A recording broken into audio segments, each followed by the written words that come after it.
Happy Monday, everybody. My name is Dan Bracken. You're listening to Riding Blind. We're following my brother Jeff all summer long as he rides his bike across the country to raise awareness for Usher syndrome. Usher syndrome is the leading cause of combined deafness and blindness. Jeff was born deaf, and then when he hit college age, started losing his peripheral vision. This week, Jeff rode his bike from northern Idaho all the way to the southern western edge of Montana, where he is now resting in West Yellowstone. And it was a rough week. Everything from cow poop to flat tires to construction to mudslides. It was a real rough week. Hey, man. Hey, what's up? Hey, can you hear me okay? Yeah, I hear you great. Excellent. Good. So you've been riding 2 weeks now with Fuller Center. Can you remind us why you're doing this? I just decided, man, I want to make it a goal to bike across country and then do it to raise awareness for Usher syndrome. But really, more than raising awareness, is more about empowering others to take charge of their life and adapt and find ways to overcome and find ways to enjoy life to the fullest, and not let it hold them back. You know, it's about adapting, and so that's why I'm doing this. Yeah, for me, for a sense of accomplishment to overcome, but also to empower others and raise awareness. Yeah. Help us understand how a blind and deaf dude can ride a bike. I know you cannot drive a car because the state will not issue you a license. So I guess the first thing to clarify is, it can be misleading to say I'm deaf and blind. I've always felt like I'm hard of hearing and vision impaired. I guess it's more what it is. So I'm not completely deaf, but I also don't hear well. So I don't belong in the deaf world. I don't belong in the hearing world. I'm kind of teetering right in the middle.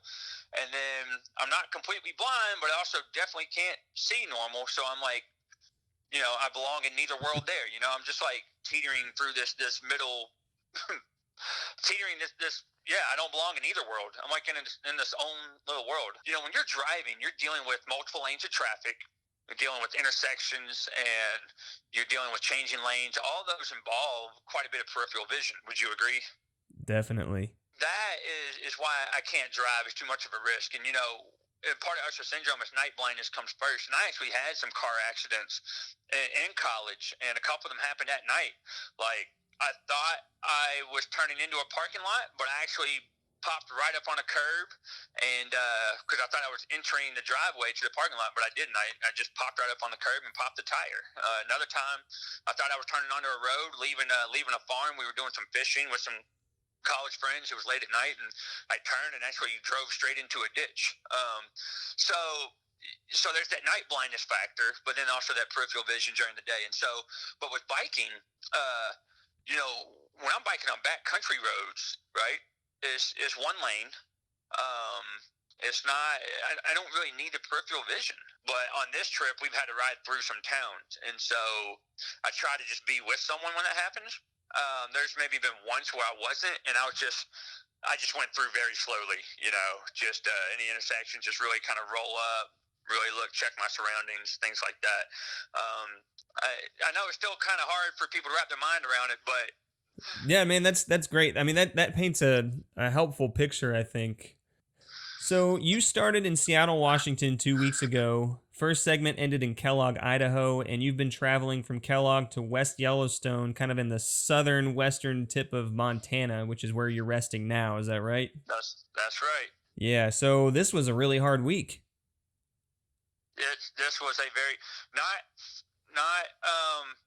hard in the sense of riding like physical fatigue hard because of all the obstacles I faced this week. Yeah.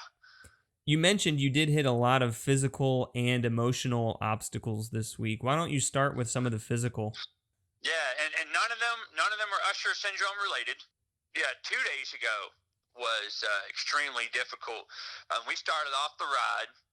Got about 8 miles in, and this was actually a cool obstacle, though. We got 8 miles in, and there's just this huge cattle herd just right on the middle of the road. And they had an older gentleman on a horse with a lasso, and they had two younger guys on four-wheelers, and they were herding the cattle down the road to get them back into the pasture. And so we got held up by that, but I was riding over all kinds of cow poop, and I had Beth was the same person that drafted behind me to Spokane. She was drafting behind me again, and I was spraying cow poo like all over her. So we got to the rest stop, and she just got cow poo like on the front of her pants and jacket, and so that was kind of funny. So that was kind of a cool thing to experience. So a cool obstacle. We got 5 miles beyond the rest stop, and the frontage. So we ride these frontage roads, which run parallel to the interstate, and we got 5 miles on. And we were supposed to go another 5 miles on this road, but it was gated off and locked up and had all these signs that says no trespassing, trespassers will be prosecuted. So we had to find a detour, which was 5 miles out of the way, and then we didn't know the detour would take us through a construction zone where they're constructing on a highway. So then we had to dismount our bike and walk through just nothing but dirt and like bulldozers all around us and cranes and like just all these heavy construction equipment. And so then we ended up on like a cobblestone dirt path for several miles. And so like all this is just really slowing you down, and all while it's cold, like it's mid-40s. Is chances of rain coming, and so this is all slowing us down. So by now I'm like 2 hours behind schedule by the time all this is said and done. Mm-hmm. And then after rest stop 2, get going, and it starts to sleet. And so I'm riding in sleet, and then it turns to just rain, and then I'm making this big climb, and I'm at like the 50-mile mark. I forget how far the ride was supposed to be, but I get halfway up the mountain, and it's snowing now, and snow is accumulating, and it is cold, and I anticipated the higher elevation to be cold, but I did not anticipate 28 degrees cold. That's how cold it was. Oh, man. It was 28 degrees, yeah. And halfway up the climb, I actually got a flat on the back tire. And so I got off, and I couldn't feel my fingers. I don't have full finger gloves. I bought some today. So, yeah, I wasn't prepared for that cold, and I actually could not feel my fingers. I couldn't feel my fingers to change the tube, and so I was more than halfway up. As a matter of fact, I think it was a 4-mile climb, and I had done about just over 3 miles. So when that flat came, I couldn't change the tube, and so I ended up having to carry my bike the last 3/4 of a mile to the rest stop, and my hands, I thought I was going to get frostbite. Snow is accumulated over an inch by now. It was just freezing cold. Couldn't feel my hands, and then my hands starting to burn, and it was a horrible experience, and I was devastated. I got to the last rest stop. It was just right at the top of the peak, and all that was left was 18 miles downhill the other side, and I couldn't do it. I was pretty much near frozen, so I was devastated because I didn't finish the ride. I rode the rest of the way, and as a matter of fact, out of 26 riders, only eight went the whole way. So it was a rough day. Yeah, it was bad. Oh, and not to mention there was a landslide too. That was another day though. I got detoured by a landslide that was completely covering the road with boulders. So we had a detour, and I actually had to get on the interstate because of that. This was the first time on this trip that you couldn't complete a ride. Is that right? Yes. You're a pretty driven individual. I know that you're determined, and when you have goals before you, what happens to you in your mind and in your heart when you don't reach a goal? Yeah, so I was devastated, man, because when you think about being able to say I biked across country, and the thought that was my goal, right? And the thought of getting to the end, can I really say I biked across country? Everyone's saying, well, yeah, of course you can, because you're still amazing what you're doing. You got all these other rides all across the country, but there's still like a dark stain in my mind of like, no, I missed 18 miles there. And what's most devastating, Dan, is it's not that I was incapable of riding the last 18 miles. It was the weather condition. You know what I mean? It was the weather circumstances that had the frozen hands, and I was shivering for forever. I was fine riding, the blood was pumping, but once I had to walk that bike because I couldn't change the tube, it just that took its toll on me. So it was devastating. And there's our other rider from England. On the way downhill, he was bowed over, like half frozen, and we got him in the car, and he started sobbing, and I knew why. It was the same reason I was upset, because he wasn't able to finish the ride because of the weather, and we talked about that later, and he's been a huge support and encouragement to me. We've been leaning on each other, and what stinks is that I also didn't finish the ride today. So here's what happened. So my best ride day, a few days ago, it was great. I just love to ride, right? It's one thing to enjoy scenery, sure, but I love biking. I love riding. I love riding my best. And, like back home, when I do my 45-mile route, I average, about 19 miles an hour. Out here has been very different and difficult with these long 6-mile climbs, so I'm going a lot slower. And a few days ago, I was thrilled because it was a route that allowed me to really go my max speed. Like, I finally was able to just let loose on my own. I went out on my own. I'm coasting really good. There was some nice tailwind too, so I'm like going fast, and had my average over 20. So I'm feeling great. And then 20 yards before the finish line, like I'm pulling into the church parking lot, I get a flat on the back tire. So I changed that flat that night. The next day is the day with the cattle and the sleet and the snow, and got that another back flat. So there's 2 flats. And then that night, I changed that flat again. As I'm going to turn my bike back over, my front tire is flat. So there's 3 flats right there.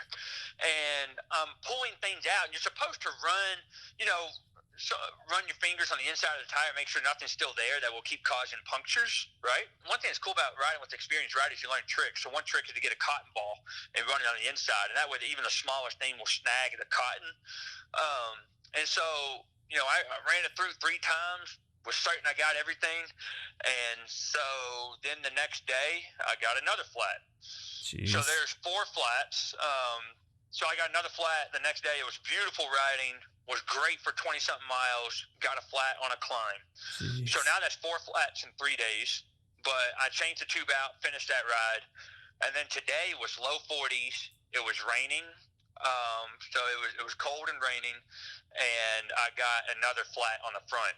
And that was 18 miles in. And at that point, I think I was just so emotionally and mentally defeated. At that point, I began to realize that I must have ridden over something that had just embedded in the tires, and they had just been working their way through the rubber over time. And so at that point, I realized I'm just going to keep getting flats. And I've already used up other people's spares. I used up my spares. I used up other people's spares. So I just felt so defeated, and it was cold. And I think it was just that combination of the weather and the fact that it was 5 flats. Like, if it was my first flat, it'd be different. I would have worked it out. But just having all these flats back to back to back, I just decided, I guess for my safety and for my sanity and for all that, to just get a ride to town, get to a bike shop and get it taken care of. And it turns out I needed new tires, back and front. They were both kind of had these tears in them and little holes, and things were just, so they were just bad. Also found out I got some cracks on my rim on the back wheel, so now I've got to call my bike shop where I bought my bike from and get a new wheel ship, but I'm able to ride on it in the meantime. But so it's just the condition of the bike wasn't the best. So I'm really upset because when I made that compromise and I finished the ride the other day, it made it easier to compromise today. So I think I made the right decision, but it was easier to make because of what already happened. And I'll tell you what, just the support I have from the people here, and other people have sagged rides. Not everybody's riding the whole way, and I think it's made it easier for me to accept it. And that's to remind myself that I'm riding to raise awareness and empower other people. I can still do that even if it means I miss one ride. I mean, the weather's going to start getting back to warm on Monday, and I got good strong tires on. Actually, the mechanic said that the tires I had, she said, I've come across so many of these tires out west, and they don't do well on the roads out here. The debris and things that are on these roads, they puncture these tires all the time. She's like, maybe fine where you're from, because they've been fine for a year and a half. Well, she said, but I've seen these tires; they do not hold well on these roads, and so I've got different tires.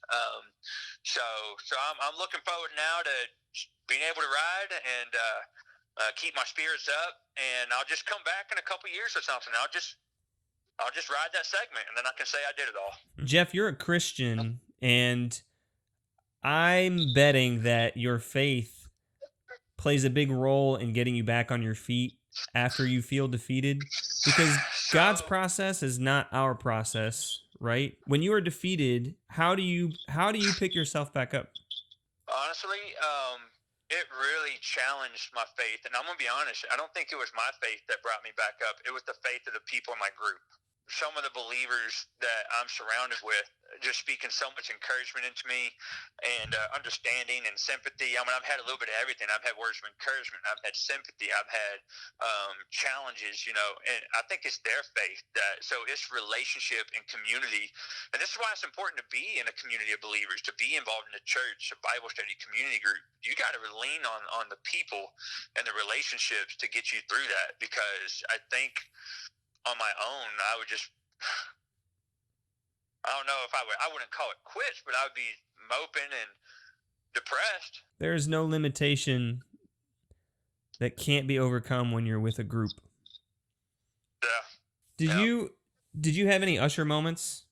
I know people want to hear usher moments, and they're probably waiting for an usher moment while I'm on my bike, but I'm not on the bike. It's not happening on the bike yet. But yeah, so I have a hearing moment and I have a seeing moment, right? The hearing moment, last podcast I talked about my difficulties understanding different accents, right? I've been able to lip read. Well, my friend Tim from England, I got to hang out with him one night. We were in Missoula, Montana, which is where University of Montana is. And but I had a hard time following him at first, and he was trying to tell me something, and I thought he said he got a flat tire, but he said, no, I got really tired. And so, we just had a good laugh about that, because it took like 5 tries for me to figure out what he said. So that was a hearing moment. Now, the seeing moment, all right, so Dan, let me ask you a question. In any normal house or building, where are the outlets? On the wall? On the wall, but where on the wall? Like about a foot above the ground? Yeah. Yeah, so one of the first things when we get to a building, it's like a mad dash to find the outlets, right? Because people got to charge their phones, people got to charge their headlights and taillights on their bike, people got to charge their portable chargers, so, they hook up a power strip and plug all their stuff in. So it's like, you want to get a bed or you want to roll your mat out where there's an outlet. So we're in this church that had tons of space, and they had a classroom in the bottom. And and the group is great about looking out for me, make sure I have a good spot, because I need to be right by the bathroom. So, because I can't see in the middle of the night to go use the bathroom, I'll trip over everything. So they always give me a spot right by the bathroom. So there's a classroom right by the bathroom.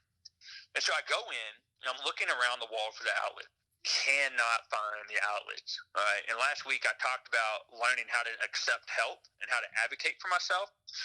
So after dinner, I'm talking to this guy, Rob. I said, Rob, I got a huge favor. I said, can you just help me see if there's an outlet in this room I'm sleeping in? Because I'm not, I can't find one. So we go in the room, and he's like, oh, it's right there. And of course, and this is the story of my life, Dan, right? This is the story of my life. And so he's like, oh, it's right there. So I'm like, weird. And he's like, okay, so it's straight ahead and to the right a little bit, right next to that bench. And I'm looking next to the bench, right? And I'm like, I don't see it. And so he walks over, and he's like, it's up here.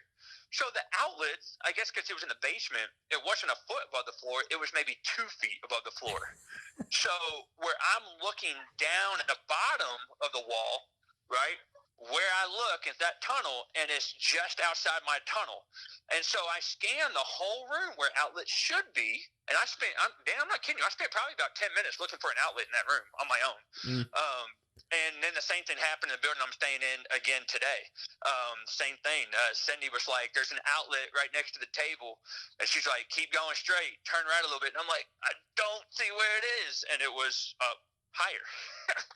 So, so that's my scene. I don't have a bike usher moment yet.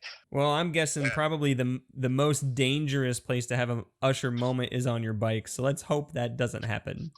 Let's hope not. Let's hope not. Yeah. I mean, the only thing that's been happening with the bike is just, missing some of the views. I'll look at some of the pictures other people took, and I'm like, oh man, I missed that. But nonetheless, it's still very beautiful scenery. I mean, we've done nothing but ride along mountain ranges for the last 4 or 5 days. Hey, can we talk a little bit more about ushers a little bit more in depth? Do you know of any research that's happening right now or advancements in technology for people with Usher syndrome? Yeah, it's crazy. Mom does a better job of being informed and all that than me. Like, she's always sending me stuff. I might be a little different than most people. Even though I'm fundraising money for it, really that was the biggest reason, was to raise awareness for it. I can tell you that my retina specialist back home believed there will be a cure within the next 10 years. Right now, there's no cure, no real treatment, but they're working on gene therapy, right? Different gene therapies to cure it, whatever. But for me, I'm so content with my life. In Proverbs it says, "Fear of the Lord leads to life, and then one rests content, untouched by trouble." And the way I read that scripture is, it doesn't mean we'll never be touched by trouble. It just means when trouble comes, it doesn't faze me, it doesn't affect me, it doesn't touch me. I mean, part of raising awareness is to fundraise. They kind of go hand in hand. So I might be a little different than most, but that's just kind of my feelings on it. So I don't really stay up to date on the research. When the cure comes, and it is what it is. But until then, I'm just gonna keep doing what I'm doing. It's probably more important for you to be breaking stigmas about, our assumptions about what it means to be blind and deaf. Yeah, it broke all the stigmas I had. The whole new world opened up to me of understanding vision impairments and all the different kinds and just understanding all different kinds of disabilities in general. Well, here's a confession that I need to make. Your blindness has been so new to me that I'm kind of stuck on this new part of you, and I've gotten very used to the hearing limitations that you have. But just this week, I started thinking about, holy cow, I don't think I've done the work of making this podcast available for the deaf community, and I don't know how to do that. Yeah. No, I mean, same thing for me. I mean, every conversation I have about Usher syndrome with people is about my vision. And like you said, because I've had a hearing impairment my whole life. But the vision impairment, when people say, would you rather be deaf or rather be blind? Yeah. Like, I'd rather be deaf. I mean, it stinks to not be able to enjoy music, but I could still be playing basketball and enjoy it. I could still be driving. There's more in my experience. There's more independence that comes from being deaf over being blind, and so not only is being blind newer to me, is far more challenging to me. What's the best way to contribute to a cure for ushers? You Google Usher Coalition Foundation. You go to the webpage, and they have ways to donate online. As a matter of fact, there's a link specifically for my bike ride, and I'm sure you could just Google search that. You could also just go to GoFundMe and Google search Jeff Bracken Bike for Ushers and for Others. And you can donate to that GoFundMe page, and I just funnel it towards the Usher syndrome. I have raised almost about $7,000.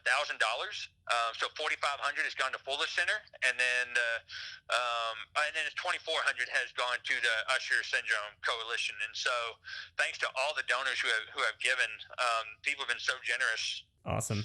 You've talked about an easy way to figure out what it's like to see what you see. And so here's a challenge that I'd like to give all of our listeners this week. At some point during the next few weeks, take 2 toilet paper tubes, empty toilet paper tubes, staple them together at the top, maybe use a shoestring or something to attach them to your head so you wear them like glasses.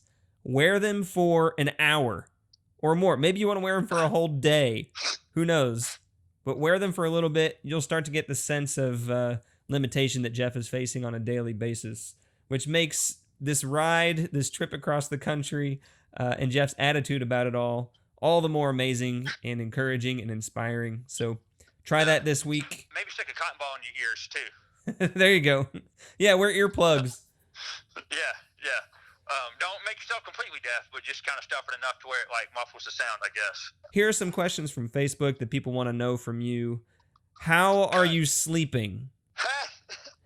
Well, I'm adjusting to sleeping with pants. So, after the first week, I got better at sleeping. Where are you sleeping?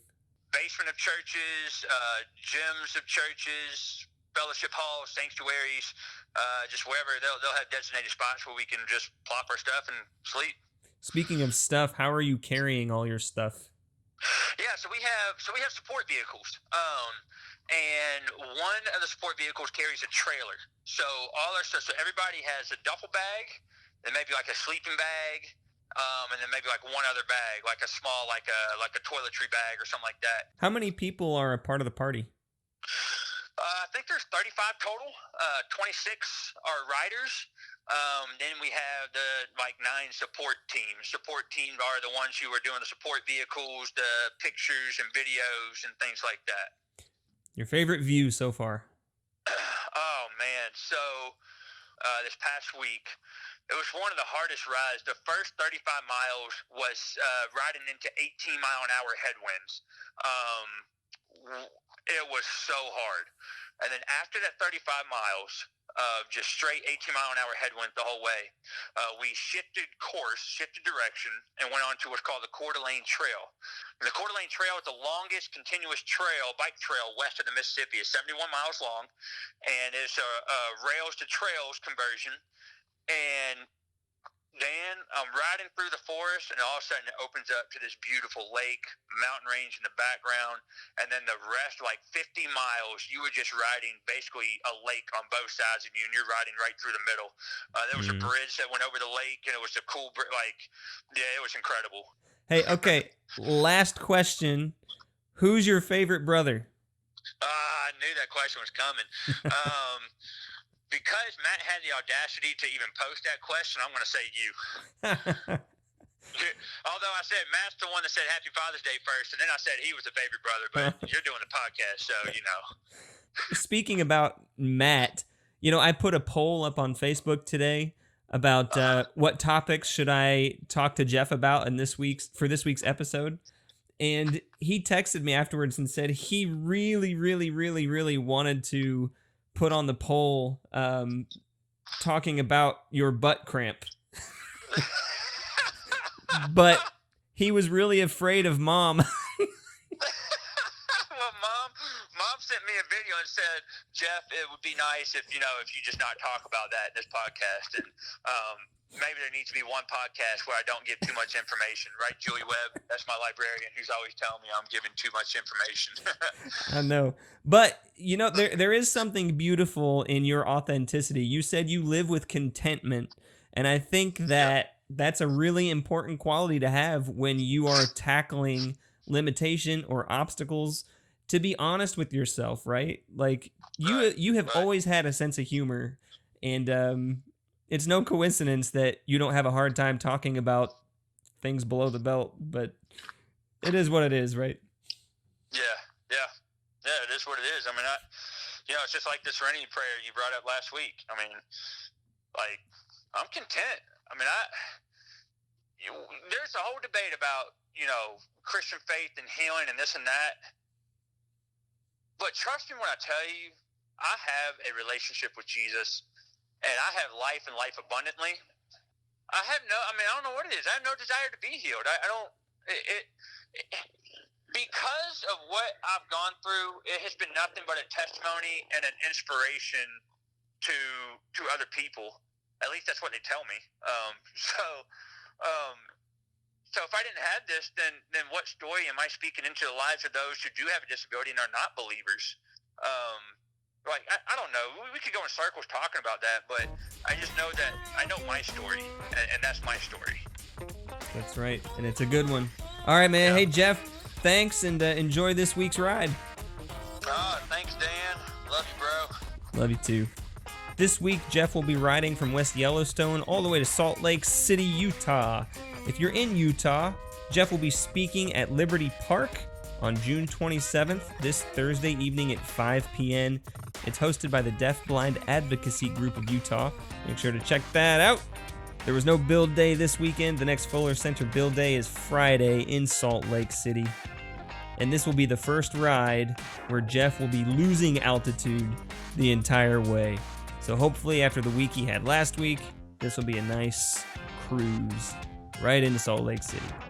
Join us next week or throughout the week on the Riding Blind Facebook page at facebook.com/groups/ridingblind.